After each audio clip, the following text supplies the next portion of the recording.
Guardate questo Tiziano.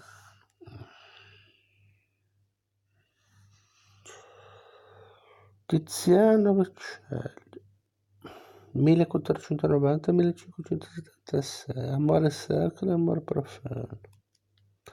Particolare, olio su tela, Galleria Borghese, Roma.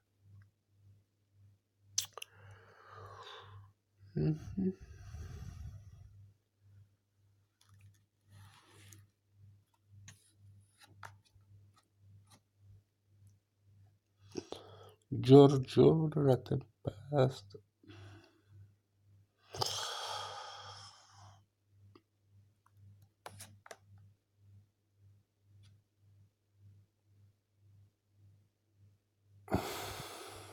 Mattisco, Anna, un Gino Severini. Come si vede che copiava Matisse, il Severini. 1883-1966. Nudo con ventaglio, olio su tela, 50x65.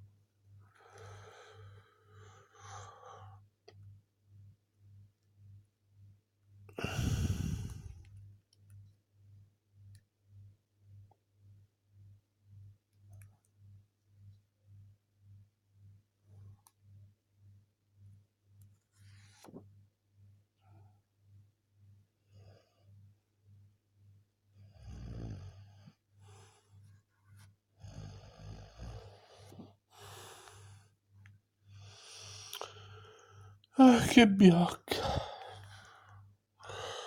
Matteo Campari, collezionista eclettico di inizio secolo. Era il Campari che intendevo io, non il Montanari.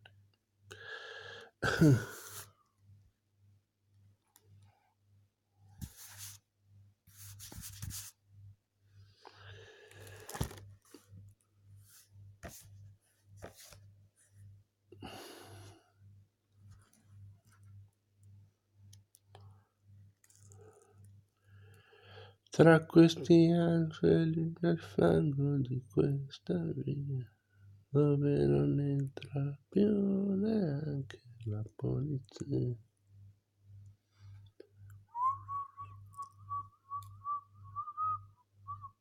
Anima mia, come la gente che lascia che le opere d'arte, i bottini di guerra e le convenzioni internazionali di Carlo Romagnoli.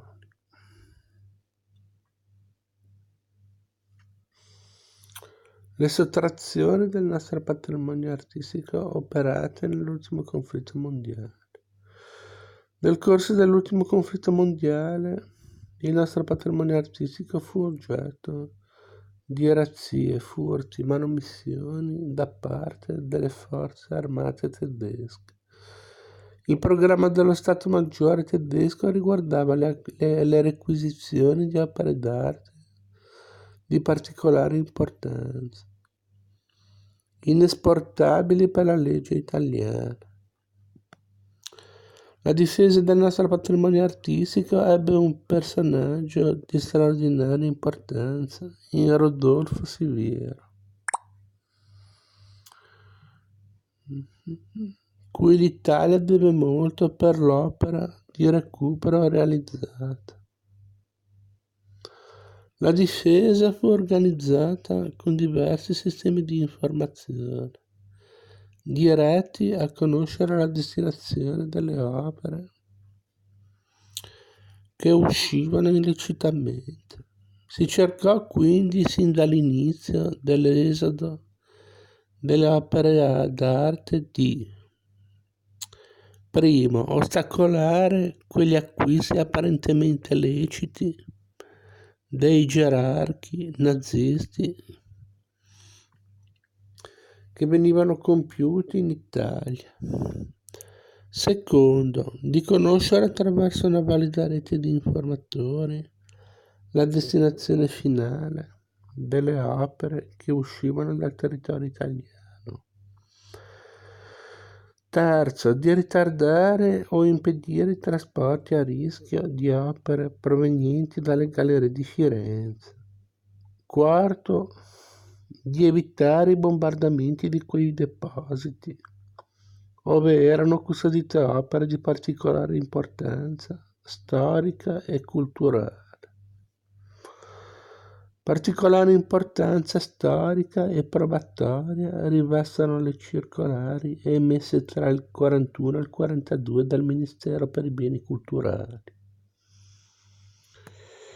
Le circolari invitavano tutti i soprintendenti a compilare l'elenco delle opere esportate illecitamente.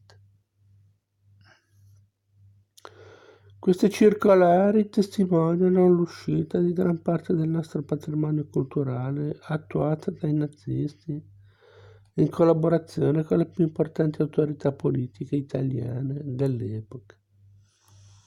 La ricerca e la protezione delle opere d'arte asportate dai nazisti inizia dopo il 25 luglio del 1943, quando si ebbe la certezza che l'invasione tedesca era imminente. L'attività dei pittori italiani e di Siviero risulta documentata da un discorso tenuto da Siviero alla Farnesina il 9 novembre del 1947, quando era già diventato capo della Commissione italiana per il recupero delle opere d'arte. Siviero descrive l'attività di protezione predisposta dai partigiani a tutela del nostro patrimonio artistico a un passo dal suo discorso recita. La gioventù italiana si gettò quel giorno, il 25 luglio 1943, nella lotta contro il nemico, giocando tutto per l'azzardo, e anche le opere d'arte costarono le loro fatiche e i loro morti.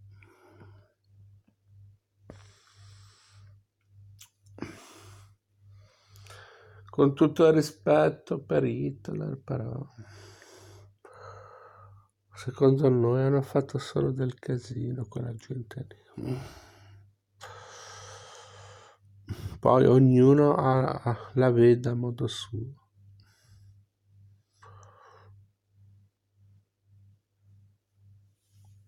Tanti decenni di cultura e arte e poi arriva una guerra mondiale e finisce tutto nella spazzatura. Tutti gli sforzi per cercare di rendere questo mondo un po' migliore.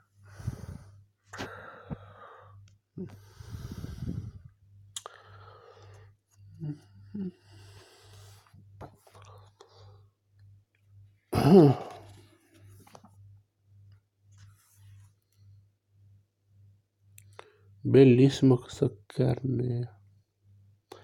Antonio Carnea. 1637-1692. Susanna i Vecchioni.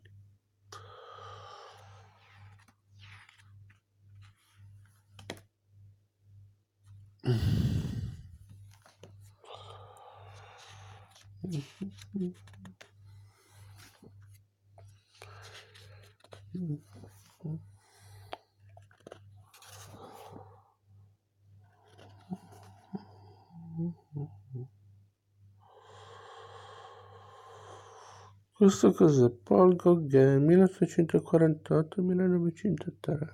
Vincent van Gogh che dipinge i girasoli.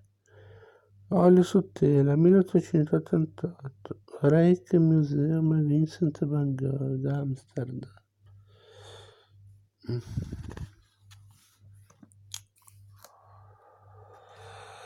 Qui inizia il catalogo vero e proprio. 500. Francesco Botta, Francesco Brina, attribuito. Firenze verso il 1540-1586. Madonna con Bambino, San Giovanni e Santa Elisabetta.